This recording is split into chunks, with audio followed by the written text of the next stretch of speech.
Hello everyone, and welcome back to my channel. Today, we're diving into a fascinating topic where the line between life and the unknown feels closer and more fragile than we might imagine. Hospitals, as we all know, are places of healing, hope, and recovery. But have you ever considered that they might also be the setting for strange and unexplainable events?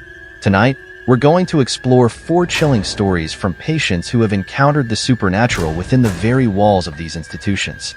From mysterious figures appearing in hospital rooms to haunting visions that leave people terrified, these stories will make you question what truly exists in the seemingly safe corridors of healing. So, what do you think?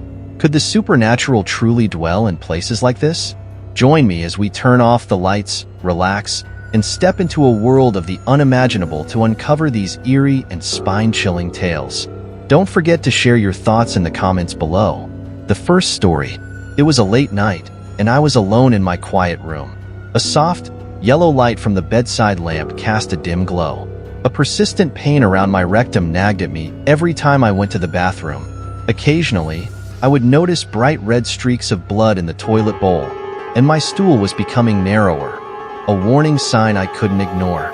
These images haunted me, leaving me anxious and frantically searching the internet. What I read left a heavy weight in my chest.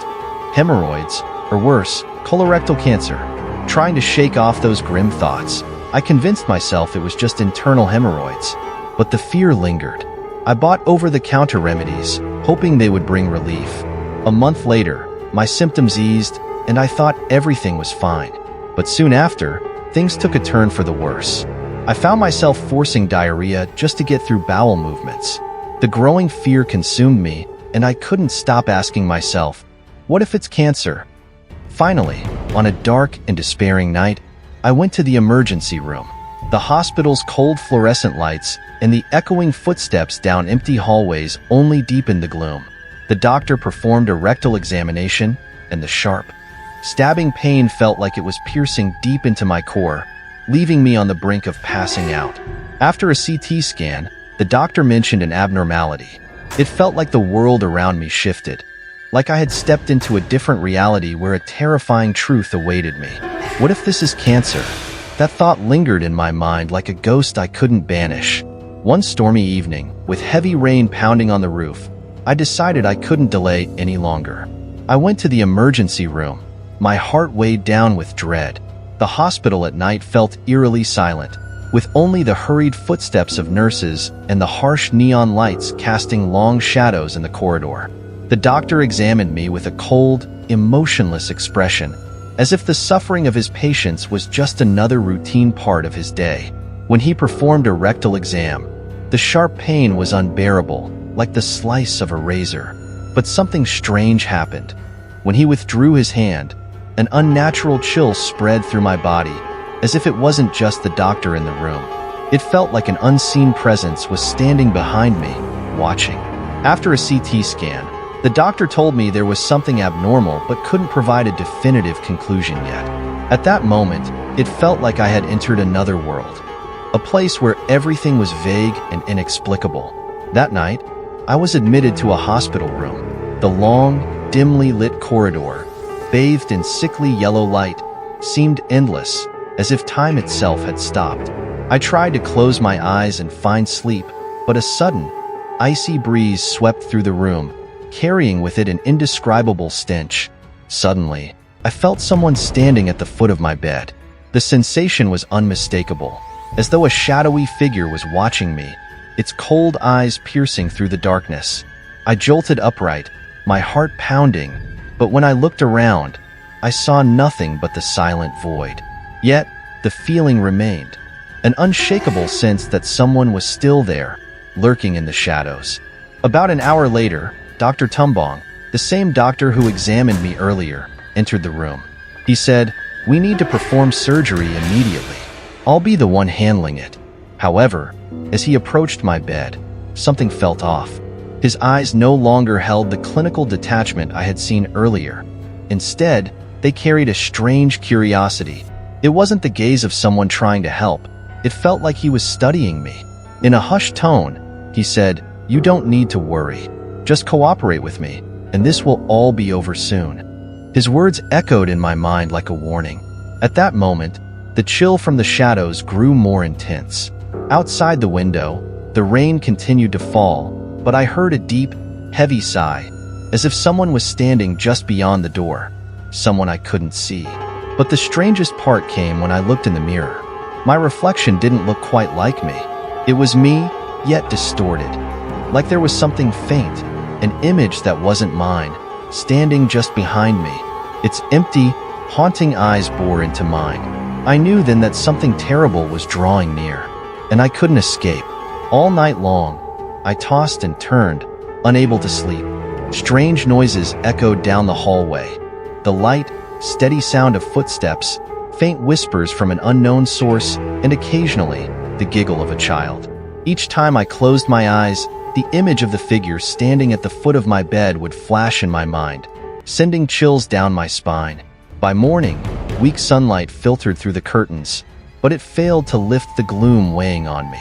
A nurse entered with breakfast and informed me that my surgery was scheduled for the afternoon. I nodded, trying to appear calm, though anxiety churned within me. Around noon, as I stared out the window, searching for solace in the view outside, another patient in the room struck up a conversation. She spoke softly. "Did you see Dr. Nam too?" I was startled. "Dr. Nam?" She nodded. "Yes, tall, gaunt, with a sharp, hollow look in his eyes." My heart skipped a beat. "Yes, he examined me last night." Her expression turned grave. "But Dr. Nam passed away 2 months ago in a car accident. They say his spirit still roams this hospital." I froze, disbelief flooding over me. "That's impossible. I just saw him last night." She simply shook her head. "I don't know, but many have spoken of seeing him on rainy nights." A chill ran down my spine, and everything around me seemed to blur. If what she said was true, then who was it I met last night? In the afternoon, as I was being prepped for surgery, I met Dr. Tri, who would be performing the operation. Desperately, I asked, "Is Dr. Nam going to assist with my surgery?" Dr. Tri looked at me, puzzled. "Dr. Nam? There's no one named Nam working here." I stammered, "But he was here last night." He examined me and introduced himself as Dr. Nam. Dr. Tri's face grew serious. "Are you sure? Perhaps you're mistaken." Before I could respond, the operating room doors opened, and the bright white lights forced me to squint. In that instant, I saw Dr. Nam's figure standing in the corner of the room, staring at me with his deep, piercing eyes. He gave a cold smile and vanished like a wisp of smoke. The surgery began, but my mind was in turmoil, unable to focus. The beeping of machines and the murmurs of the nurses blended into a surreal cacophony. Suddenly, I felt weightless, as if my body was floating. I opened my eyes to find myself standing beside the operating table, looking down at my own body. Around me, doctors and nurses were working frantically. "What is happening?" I whispered, panic rising. "You understand now, don't you?" A deep voice spoke behind me. I turned to see Dr. Nam standing there, his eyes filled with sorrow. Who are you?" I asked, trembling. "I am like you, a lost soul in this world," he said gently. "I tried to warn you, but you didn't listen." He stepped closer, his eyes carrying an unspeakable pain. Am I dead?" I murmured, despair washing over me. "Your illness was too advanced. Your body couldn't endure anymore. Your soul has left its vessel," Dr. Nam said softly, placing a hand on my shoulder. I looked down at my body on the table. The doctors were still working, but the heart monitor showed a flat line. Tears streamed down my face as I struggled to accept the truth. "No, this can't be. There's so much I haven't done." I cried out, my voice filled with anguish. "Sometimes we cannot escape fate," Dr. Nam said. "But you're not alone. Come with me. Together, we'll find our path." He extended his hand toward me. For a moment, I hesitated, then looked into his eyes. I saw sincerity and understanding. Slowly, I placed my hand in his and felt a warm, comforting sensation spread through me. "Let's go. A new journey awaits us," he said with a gentle smile. The light around us began to fade, leaving behind a sense of peace. The noise of the operating room disappeared, replaced by a calm silence. At that moment, I accepted my reality and stepped into a new world where pain and fear no longer existed. The surgery, every time I woke up, it brought a vague and eerie sensation. It felt like I was sinking into a shadowy dream where everything around me was shrouded in a misty haze. I couldn't tell if I was awake or still asleep, but the strange sounds, hurried footsteps, and indistinct whispers in the air made me feel like I was surrounded by something inexplicable. The first time I came to, I felt a cold hand on my arm.